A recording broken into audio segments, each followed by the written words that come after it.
Welcome back to ManaTutor MTG Draft. It's Wilds of Eldraine release day. I spent all day drafting, and I want to go over my first impressions with you. The goal of this episode is to give you condensed advice to win now. We'll go over in like 10 slides in 10 minutes or less how you can win more with Wilds of Eldraine.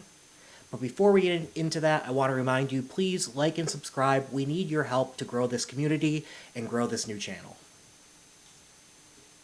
So first up, mana rules this set. Whoever spends more mana will typically win. That's true of most formats, but it's especially true in this format. And also, adventures provide a lot of ways to spend that mana, so that it really gives you a lot of options, so you want to make sure that you are using your resources. And so cards like Utopia Sprawl is amazing. It might be the best uncommon in the set. I picked that one very highly.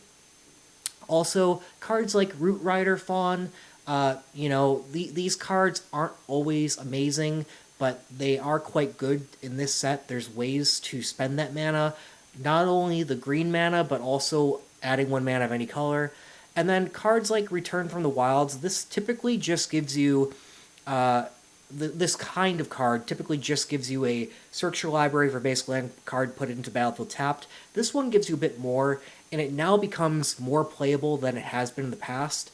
So watch out for this. You'll typically choose mode 1 and 2, but sometimes you can choose mode 3. These are all good cards. Note, this one, Return from the Wilds, will let you ramp into your turn 4 Glutton Hamlet. We'll get into that in a minute, but you want access to mana. Also, you need to find ways to trade up in mana. Given mana usage is so important, those that find ways to trade up will usually win. So this includes cards that will target and get rid of the opponent's creatures that are bigger, like Cooped Up or Candy Grapple, or even Witch Talker Frenzy.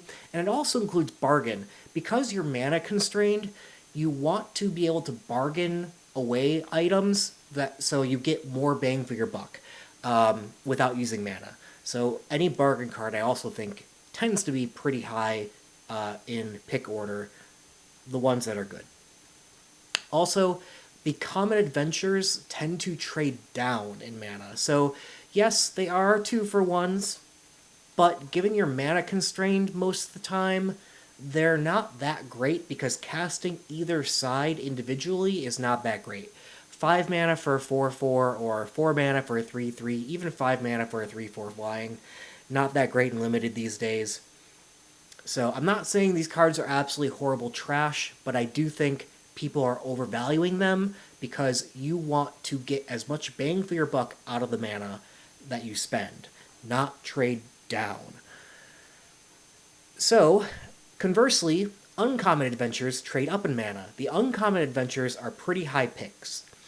Also note, spending mana of a splashed color is especially using your mana efficiently. I would count it as, if you can spend a mana outside of your main colors in the set, I would count it as like 2 mana used if you're spending 1 outside. All these cards that are multicolored adventures, they play in multiple decks. I'll play the Threadbind Click in just a white deck, for instance, and then hope I can eventually hit a splash to play the 3-3 flying for 4. Gingerbread Hunter, one of my favorite cards of the set. I will play that in black. Heck, I'll play it in green and just hope that I can wait to actually get black in order to do the -2/-2 first, then do the 5/5 with the food for 5. But the point is, both sides of all these cards play really well. Hearth Elemental is almost always a pay 2, draw 2 cards, and then pay 1 red mana, get a 4/5. Like, really efficient. The uncommon adventures are where it's at. Pick these highly, stay open. You'll probably be able to play both sides anyway. Now, how do you play both sides? You do want to pick up some unconditional mana colored cards. So cards like Crystal Grotto or Prophetic Prism, those ones will both be able to cast a couple of splashes. you might be able to play essentially like a 4-color deck. Don't get me wrong, your main card should still probably be in 2 colors. You're still playing a 2-color deck. But these cards give you reach outside that you can go outside your colors once, and the next turn go outside your colors again in a totally different color. So those cards, they're not necessarily high priority picks. You want to get the rarer, more efficient cards first, but you hope to spend the picks where you don't have a great pick. Just pick these up. You're going to want them. Edgewalling is another example where you can you have to choose the color early, so it's not a catch all the colors, but you can get whatever color you need. So you want to end up with 3 ways of getting these kind of cards to enable your splashes especially on the adventure multicolored cards. In terms of the speed of the set, it's not fast. It kind of is more on the slower side, but you shouldn't wait to spend your mana. You need to be playing. You need to be interacting with the board early. I mean, that's been true of all limited sets, so this one's really no exception. But it's particularly driven by big creatures. You either need to have big creatures, or you need a way to deal with big creatures. Otherwise, you're going to run out of steam. Like we mentioned a little bit ago, you can technically get Hamlet Glutton out on turn 4.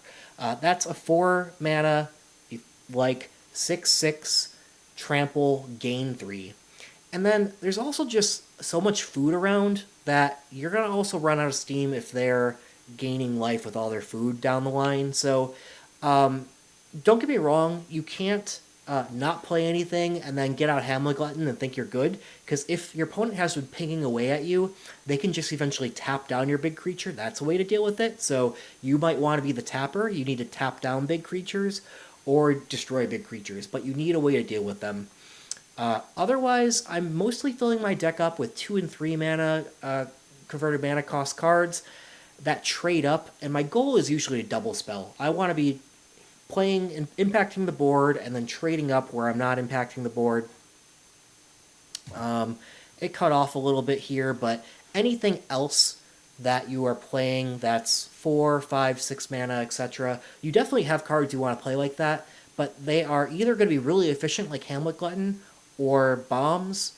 Otherwise, maybe your more expensive cards happen to have a cheaper adventure side that you're willing to play just for the cheap adventure, and then you get some big value later on.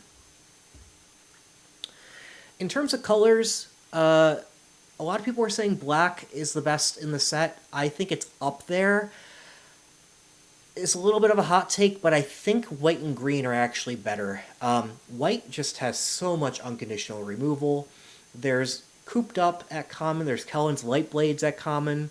There is an uncommon. You have the Princess Takes Flight, and there's the 3 mana white instant that destroys target permanent, leaves your opponent with a 1/1. All those are unconditional, and it's fast and pretty efficient with white. So I like white a lot.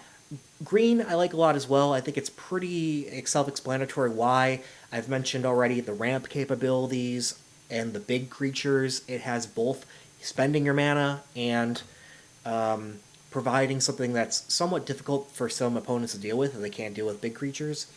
Black does have a lot of very efficient cards. I'm not ready to write it off as the 3rd best color or like below the other 2 necessarily, but I have a feeling it might be. It's felt a little weaker than white and green.